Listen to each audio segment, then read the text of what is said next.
मांग हो जैसे आपके?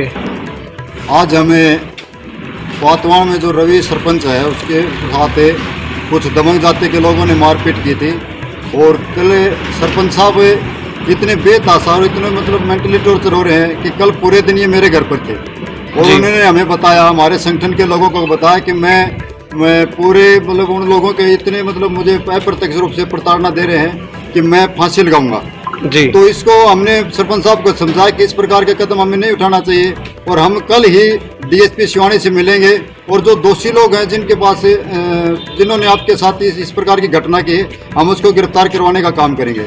उसी मैटर पर हमने कल एसएचओ से बात की तो उन्होंने हमें इन्फॉर्मेशन दी कि जी हमने 4 लोगों के ऊपर मुकदमा दर्ज कर लिया है और आज हम शिवानी डीएसपी से मिलने आए थे तो डीएसपी साहब यहाँ पर हमें मौजूद मिले नहीं, तो फोन पर उनसे उनके रीडर के फ़ोन से बातचीत हुई हमारी, तो डीएसपी साहब ने हमें आश्वासन दिया कि शाम तक हम दोषियों को जो गिरफ्तार कर लेंगे।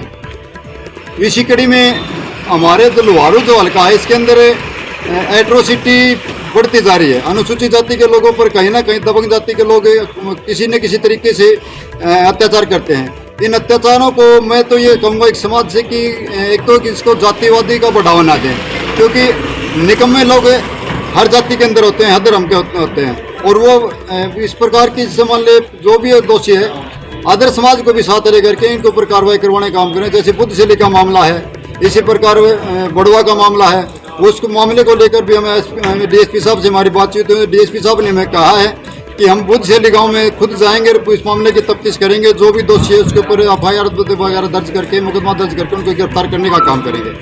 और बड़वा जो मामला है, बाबा साहब की जो मूर्ति के ऊपर कुछ असामाजिक तत्वों ने घटना घटाने का काम किया था, उनकी मूर्ति को तोड़ने का काम किया था और जानवर की जो गोबर है उसको लिपने का काम किया था, उस मामले पर भी डीएसपी साहब से हमारी बातचीत हुई है।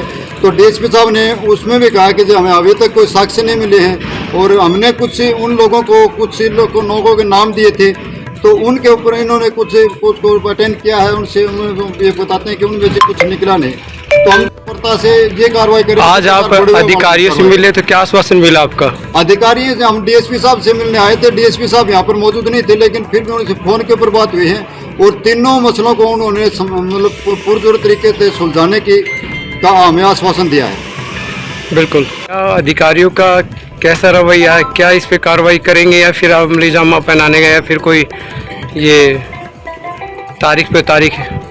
ये तो हमें तो ये लग रहा है क्योंकि काफ़ी दिन से जो हम देख रहे हैं शिवानी के अंदर जो है, शिवानी के अंदर नहीं पूरे हरियाणा के अंदर जिस तरह से अत्याचार बढ़ रहे हैं और ख़ास करके मुकदमा दर्ज करवाने के लिए जो है ना धरने प्रदर्शन करने पड़ रहे हैं, इससे ज़्यादा और क्या हो सकता है। प्रशासन जो है ना बिल्कुल नाकामी पर उतरा है। यहाँ तक कि जब भी कोई आम आदमी जब मिलने के लिए जाता है तो प्रशासन के जो अधिकारी होते हैं, चाहे पुलिस डिपार्टमेंट में हो चाहे किसी भी प्रकार से हो, वो बात करना भी पसंद नहीं करते।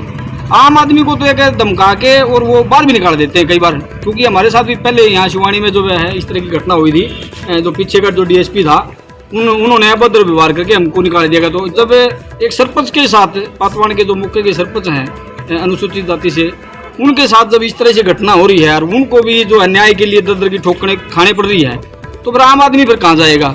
तो हम तो ये कहेंगे कि जल्द से जल्द प्रशासन संज्ञान लेकर के दोषियों को गिरफ्तार करे। अगर ऐसा नहीं करता है तो हम सरपंच साहब के साथ हैं और जैसा भी आंदोलन के लिए वो कहेंगे हम पूरे तन मन धन के साथ लिए लगेंगे और शिवानी के अंदर कोर्ट के अंदर धरना दे करके जब तक गिरफ्तारी नहीं होगी तब तक हम यहीं बैठे रहेंगे। ओके,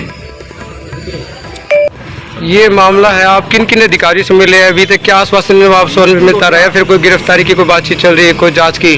कोर्ट में है डीएसपी साहब पहले तो से मिले थे जी, उन्होंने वो फाइल तैयार करके डीएसपी साहब के पास भेज दी जी। हमने इसके लिए डीएसपी साहब ने वहाँ से अपने मुलाजिम भेजे थे, वो वहाँ तफ्तीश भी करके आए गाँव में जाके जी। तो 50 से 55 लोगों ने वहाँ गवाही भी दी है और अक्षर भी किए हैं। उसके बाद उसने डीएसपी साहब ने कोई कार्रवाई नहीं करी जी। इनका इंतजार करेगा था 18 तारीख तक जी। बाद 18 तारीख को हम वहाँ चले गए, एसपी साहब के पेश है, एसपी साहब ने इन्फॉर्म दिया तो फिर ये गाँव में गए सेकंड डे को जी। लेकिन अभी तक वो जो मुजरिम लोग हैं ना वो खुलेआम घूम रहे हैं जी। और मेरे को डर के कभी किसी के पास रहना पड़ रहा है, कभी किसी के पास रहना पड़ रहा है। प्रशासन अभी तक कोई साथ नहीं दे। आगे कोई कड़ा किसी प्रकार का कोई आपको निर्णय को आंदोलन किसी प्रकार का? आंदोलन तो अभी मेरी सेना को लेके आया हूँ, अभी डीएसपी साहब तो मिले नहीं, लेकिन अभी कार्रवाई नहीं करी तो और बड़ा आंदोलन करेंगे। घटना है उस टाइम मौके पर था। 8 तारीख की जो घटना हुई, सरपंच साहब की पिटाई हुई, जी जी जी पिटाई उस टाइम भी मैं मेरी ज़िंदगी में इस अपराध से कभी नहीं देखी। इतनी बेरहमी थे, पिटाई, गाड़ी घोड़ा इस्तेमाल करना, डंडा लाठी, कुत्ता भी साथ लेके आना। नस्ली कुत्ता साथ लेके आना बड़े घटना का अंजाम देना था। हाँ, विदेशी कुत्ता। उसके बाद में सरपंच साहब ने हाथ पार। चलो जी, क्या नाम आपका? ईश्वर। इस पर ठीक है।